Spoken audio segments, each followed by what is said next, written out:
What's up, guys? Welcome back to the channel. It's your boy Dominic Rich, and I'm here to talk about the UEFA Europa League quarterfinals first leg. We had 4 fixtures today, of course, all played at the same time, so I could only watch one, and the match I saw was Arsenal versus Napoli. A game Arsenal went on to win 2-0. So that's the game I will elaborate on, more than the others. There was also Benfica hosting Frankfurt. They won that match 4-2, with Frankfurt going down to 10 men very early in the game. And then we had, a derby between Villarreal and Valencia, with Valencia coming out victors, 3-1 victors. And then we had Chelsea traveling away to Slavia, Praha of the Czech Republic, and Chelsea came out 1-0 victors. Very, very valuable away goal there. So before, the quarterfinals, Valencia defeated Krasnodar 3-2 on aggregate to get here. We saw Napoli defeating Salzburg, that's the Red Bull Salzburg, 4-3. We saw Chelsea defeating Dynamo Kiev 8-0. Villarreal defeating Zenit 5-2. Arsenal defeating Rennes, coming back from behind 4-3. And Slavia Praha defeating Sevilla 6-5 across 2 legs. That was, awesome. What an achievement by Slavia Praha there. Benfica defeating the team I was following this season, Dinamo Zagreb 3-1. And Frankfurt defeating Inter Milan 1-0. So let's talk about these quarterfinals fixtures for them. So where will we start? Let's start with the games I didn't actually see. And then, we talk about the games that the game that I actually saw. So remember, guys, the quarterfinal draw was, done along with the semifinal draw. So we know who will play who in the semifinal and then in the final. So on one side, we have Arsenal and versus Napoli, and then the winner of that tie will play Villarreal versus Valencia, and then we have the Benfica versus Frankfurt. Winner will play the Slavia Praha versus Chelsea, and the winner from the semifinal will play the other side of the bracket. So that's how they set it up this season, alongside the Champions League as well. So very interesting. They used to do it like that, but then they stopped. I guess they're trying to save money and stuff with, doing a semifinal draw. So let's talk about the first leg quarterfinals. All right, let's start with the Chelsea 1, Slavia Praha 0. This was a away win for Chelsea. The only goal of the game was scored in the 86th minute by Marcos Alonso. That was a header. Chelsea had their chances. Slavia Praha created their chances as well, with Kepa coming up with some big saves. But in the end, Chelsea came out victors, as we all expected. But from the way Slavia Praha has played in the competition, they being dog horses and everything, they represented themselves very well against a giant like Chelsea, Champions League winner and all. So they will go into the second leg confidently, I must say, But with Chelsea being at home, I think they will get the job done. And Sarri needs this. He needs to win a Europa League to save his season, because it just hasn't been a great season for him. It has been very, very up and down, but they're back into, top 4 contention. So he might not have to depend on the Europa League win to get top 4, but it's not set in stone yet. It's a hot battle between themselves, Tottenham Hotspur, Man United, and Arsenal, who, all 4 teams are still in European competitions right now. So Slavia Praha, they played well, but, Chelsea was always, going to be favorites to win this game. Chelsea is actually 14 matches so far unbeaten in this season's Europa League. That's awesome. The group phase, they played 6 games, then the round of 32, then they played, the round of 16, and then, I don't think is it 14? I'm not sure, but anyways, they're still unbeaten this season in the Europa League. Awesome stuff by Chelsea there. So let us move on to the next fixture. We have Benfica defeating Frankfurt. Eintracht Frankfurt, 4-2. High-scoring affair with the youngster Joao Felix scoring a hat-trick, man. Amazing stuff. But it was catastrophe early on in the game for Frankfurt when, you know, the young defender Ndicka got sent off. So, you know, not good for the German team, who has been phenomenal this season, and they're actually challenging for Champions League spot in the, you know, the German Bundesliga as well. So good luck to them. I would like to see them in the Champions League next season. They deserve it. But let's get back to this fixture. 21st minute, Joao Felix scoring a penalty from the resulting tackle that got Ndicka sent off. And I was like, Joao Felix taking a penalty, you know. He is the youngest man on the field, you know what I mean? And he was given the, you know, responsibilities to take the penalties. And it was amazing to see. But when you do look at the Benfica lineup, it wasn't, you know, it didn't have, you know, Jonas in there. Seferovic was on the bench. You know, Pizzi was on the bench. So it seems like Benfica played an experimental type 11 here. And it came off. It came off good. It came off good, you know.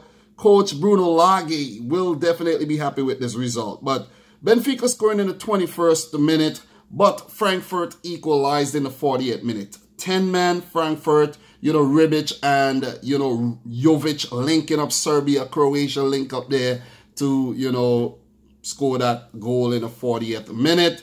And Frankfurt were back into the game, basically. But 2 minutes later, Joao Felix was back at it again with, you know, a really brilliant goal from, you know, outside the box, you know, to beat, you know, the goalkeeper there. Really, really good shot. Benfica 2-0 up. So 2-1 up. So the game went into halftime. They came back, and then Ruben Diaz scored, you know, from a set play. It was a corner. You know, the ball, I think, came off of one Benfica player's head over to the other, and, you know, Ruben Diaz did the rest. It was 3-1.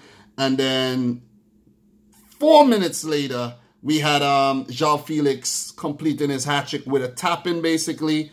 4-1 at the time. And then Gonçalo Paciência, a Portuguese man, scored, you know, a cheeky goal in the 72nd minute to pick up a second away goal for Eintracht Frankfurt. So it's 4-2 right now, with the second leg being in Germany. Frankfurt hasn't played well in their travels to Portugal. I knew this, and I didn't expect them to actually, you know, pick up a win in this game. But I'm still thinking that Frankfurt could win this tie. I know the Benfica fans are going to hate me for this, but I still think the Frankfurt team can get over this. I do think so.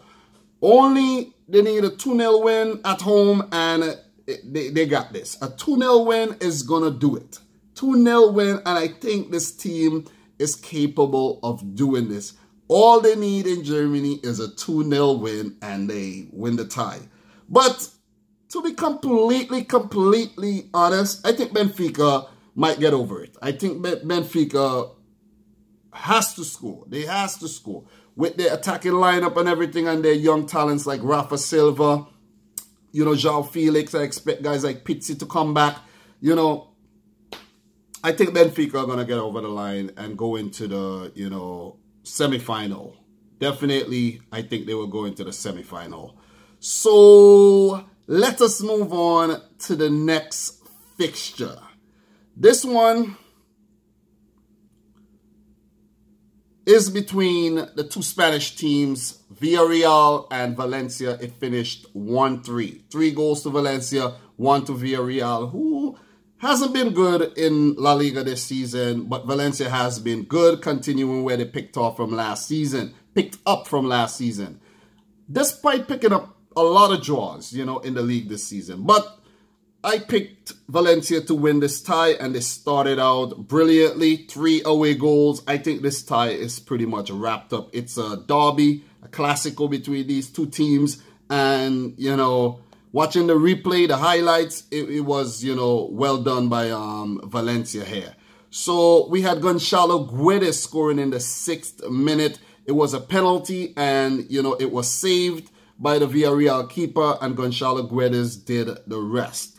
Then we had Santi Cazorla converting a penalty, in the 36th minute to, level things up. The game was pretty much level up until the dying embers of the game, but Valencia scored 2 goals in the extra time, which is ridiculous. I don't know what happened to Villarreal. Maybe they had a meltdown, but, Valencia scored 2 goals. A brilliant goal from distance by Daniel Vaz, the Dane, and then Gonçalo Guedes, wrapping it up for the Murciélagos. I like that Gonçalo Guedes is actually scoring because, a lot of money has been spent on him. I think he went to PSG for big money. And then he has been bouncing around the place a bit. But, I think he has been really, really good this season. He needs to, show that form for his home country, Portugal, as well. So 3 goals to 1. I think that Valencia is already in the semi-final. So Valencia may face the winner of Arsenal or Napoli tie. Let's talk about the game I actually saw. The Arsenal versus Napoli fixture. Well, Napoli favorites from the get-go. But Arsenal with Unai Emery at their helm. This man is the Europa League king. He has won it 3 to 4 times with Sevilla. And, he knows how to win this competition. That's, what he knows how to do best. He went to PSG, did not, sparkle too much. He failed basically, despite winning numerous trophies and titles there, but didn't do anything in the Champions League, and that's what they want, the Champions League. But Arsenal, after, Arsene Wenger left, they roped in Unai Emery, and he has done a great job with the team so far. Great job, despite, bouncing between 3rd and 6th in the English Premier League. He has done phenomenal, for Arsenal so far. So let's talk about this game.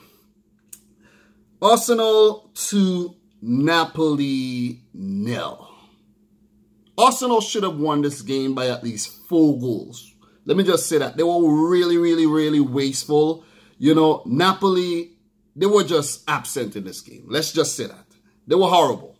Napoli were just horrible. They have never, ever won a game on English soil. Never won a game. I think 2 draws and 4 losses. No, 2 draws and 6 losses. They have never won on English soil, and that, record stood.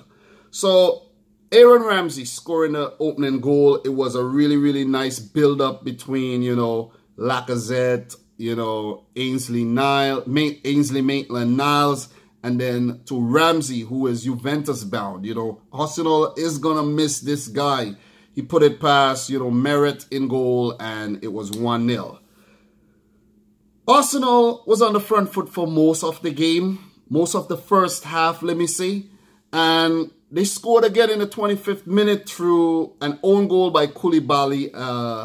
Lucas Torreira deflected shot. He did really good to get that shot off, and Koulibaly, flicked it past Merritt in goal. And Arsenal 2-0 up. They had numerous other chances to score, but they spewed all of them. Merritt came up with some big saves in the second half as well. And they have to thank him for keeping Napoli in this tie, because it's not over. It's definitely not over. Knowing Arsenal, they could bottle this. They could screw this up completely.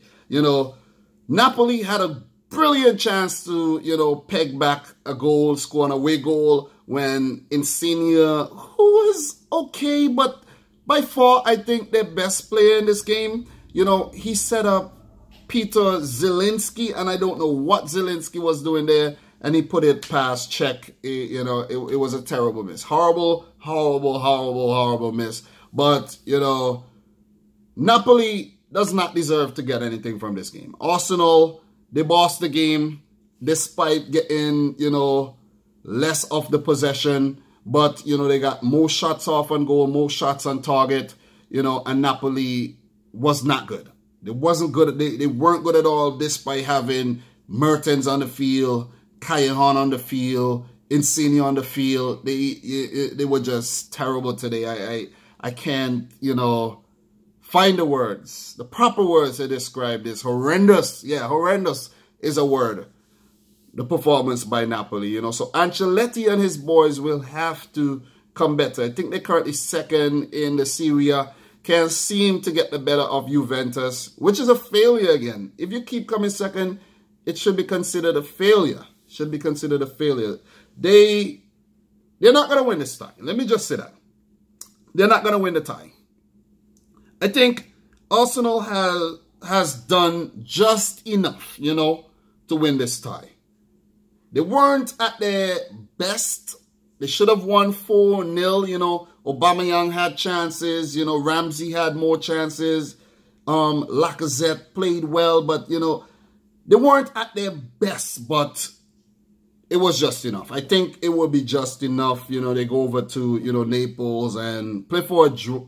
Not play for a draw. Play for a win, but, you know, just don't lose the game by, you know what I mean, 3-0 or something like that, you know. Or 3-1 and take it into, you know, not 3-1, because 3-1 would actually be a win for Arsenal. Don't lose the game. Don't lose the game. You know what I'm saying?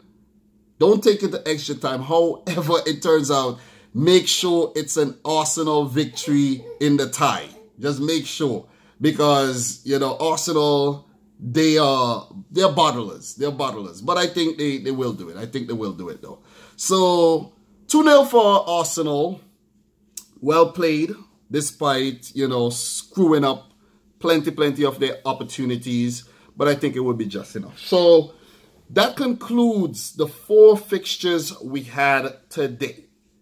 I think it's going to be an Arsenal-Valencia semi-final. And it's going to be, you know, a Chelsea versus Benfica. Guys, we could actually have a Chelsea versus Arsenal final. That would be huge. That would be huge. Crazy huge I'm talking about.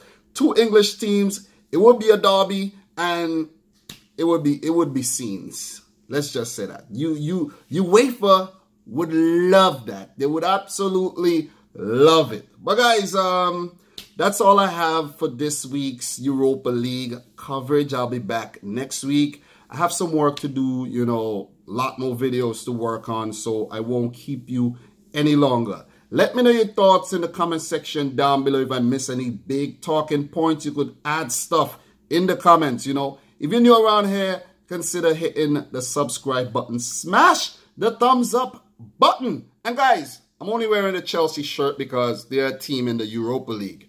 My team, Man City, isn't in the Europa League.